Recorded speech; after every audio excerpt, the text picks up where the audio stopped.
Hi everyone, welcome back to Showbiz India. And right now I want to give a very warm welcome to Reena Patel, a parenting expert who has a master's in counseling and educational psychology, in addition to being a board certified behavioral analyst. She is also the author of 2 books. There's even a longer list of accolades that I could go on, but right now I'd like to welcome her to Showbiz India. Thank you for taking the time out and being with us here today. Thank you for having me. I'm happy to be here. So right now is especially a difficult time for parents as we're living through COVID-19. So what is your advice to parents who are having to teach and parent at the same time and are having some trouble with that?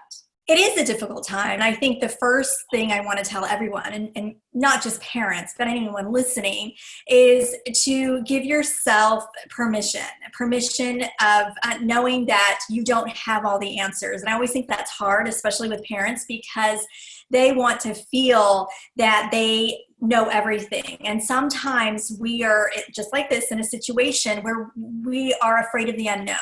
And so I think for parents is we need to adjust our expectations and give ourselves a break. But when talking to children, really have the dialogue and understand what age they're at. For example, little ones, you're going to have a different conversation about explaining what coronavirus is. Maybe you're going to say there's this bug out there, and in order for all of us to keep safe, we have to stay indoor, we have to wear masks.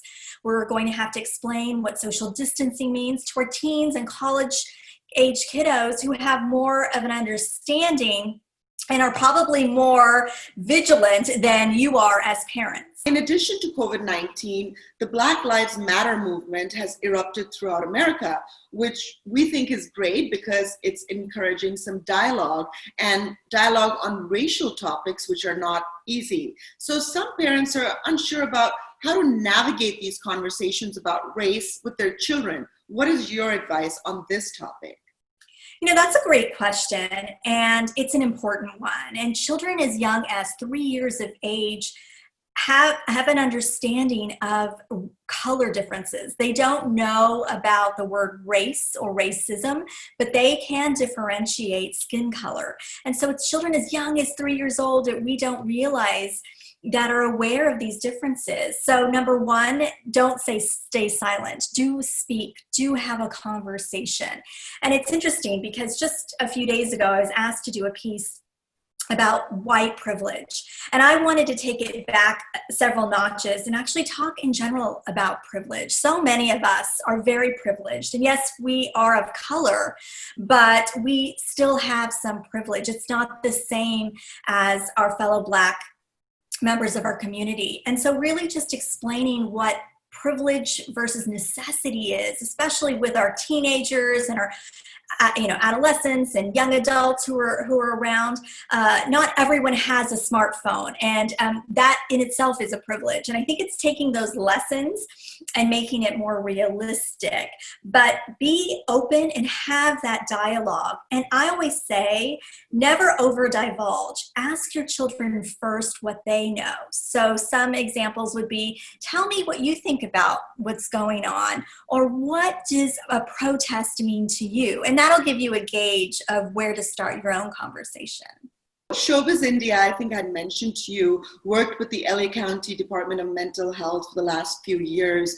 And through them, as well as my own experiences, I have learned so much, especially about depression and depression in the South Asian community.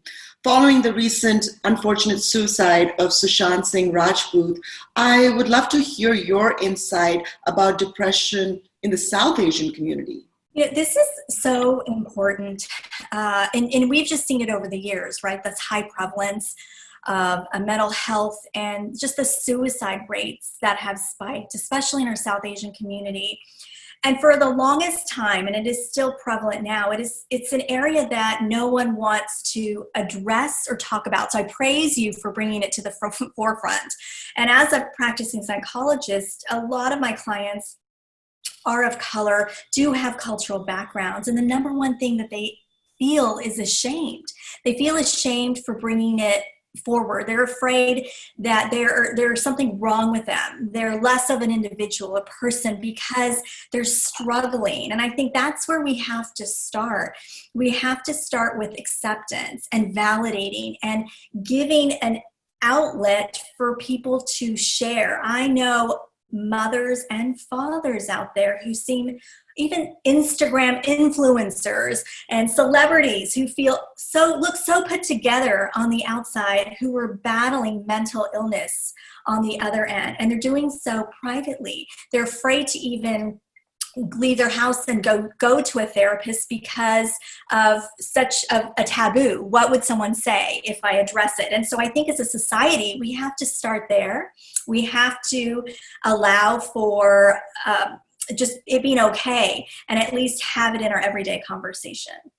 So how would you suggest as a parent for you to recognize perhaps if your child is going through depression? Children are very different from adults. And so let's talk about this. So for children, you are going to see withdrawal, but you also might see up and down with emotion, and you know your child best. And so for children, you are going to possibly see loss of appetite, sleeping difficulties. And this is same for adults, right? Just not wanting to get out of bed, not wanting to do anything. And as friends, as parents, as educators, we should keep our radars on. We should look for those signs. Look at patterns of not wanting to engage with friends, not to do their typical things that they love to do, that they usually like to do.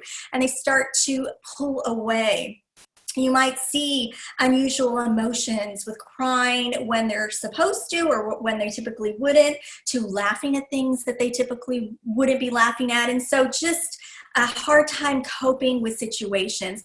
And it's important to check in. It's really important to not only observe. I always tell parents, you know your child best, but to observe what's going on, look at those patterns. And it happens across the board. It doesn't just happen in one setting. So when you find these red flags, it's not always easy to pierce that and get that trust that people will talk to you. Sometimes, especially your children, have the hardest time talking to their own parents. So how do you think a parent should persist without making the kid claustrophobic?